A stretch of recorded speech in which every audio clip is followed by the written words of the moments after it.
When will and imagination are in conflict, imagination invariably wins. Most people never discover why. They simply believe they cannot meditate. Have you noticed this in yourself? Do you wait until life becomes urgent before you attempt to discipline your mind? Many have said to me, I cannot meditate. This seems to me a little like saying they cannot play the piano after one attempt. Meditation, like every art, requires practice. If we practice daily with joy in this daily habit, we perfect it as an art. A great pianist knows that if he neglects his practice, even for a few days, others will notice it. So it is with meditation. Those who complain that meditation is difficult rarely practice it every day. Instead, they wait until something urgent appears in their world. Then they try, through an act of will, to force their attention upon the state they desire.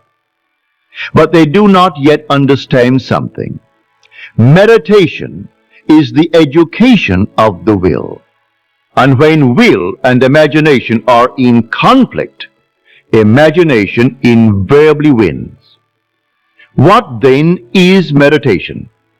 Many strange things have been written about it. Most books explain everything except the practice itself. Meditation is far simpler than people imagine. It is nothing more than a controlled imagination and a well-sustained attention. Choose one idea. Hold your attention upon it. The mind will wander. Expect it. Bring it back. It wanders again. Bring it back again. Again and again. Do not condemn yourself. Simply return until attention no longer struggles, but rests naturally upon the idea before it.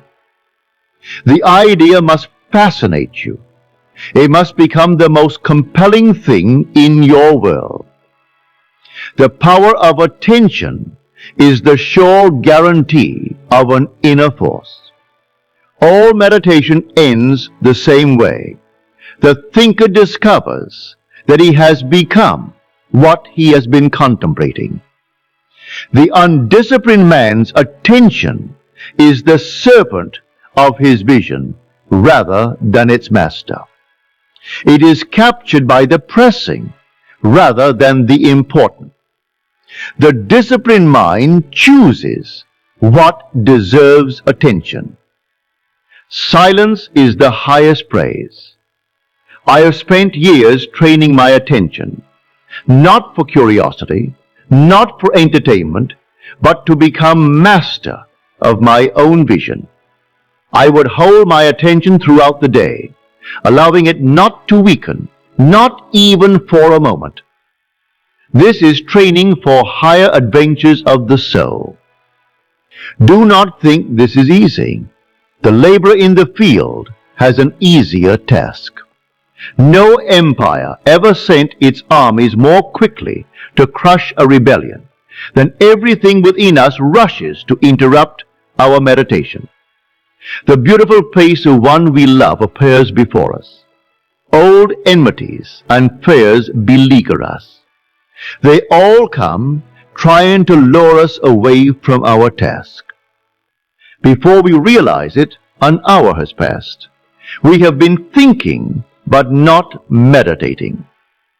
How much of your day is true attention? And how much is merely thinking? We have forgotten the very thing we set out to accomplish, yet persist.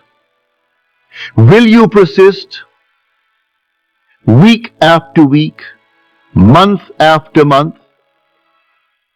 Sooner or later, through meditation, you create within yourself a center of power. You enter a path all may travel, but on which few journey. It is a path within yourself, where your feet first falter in shadow and darkness. Later, it is made brilliant by an inner light.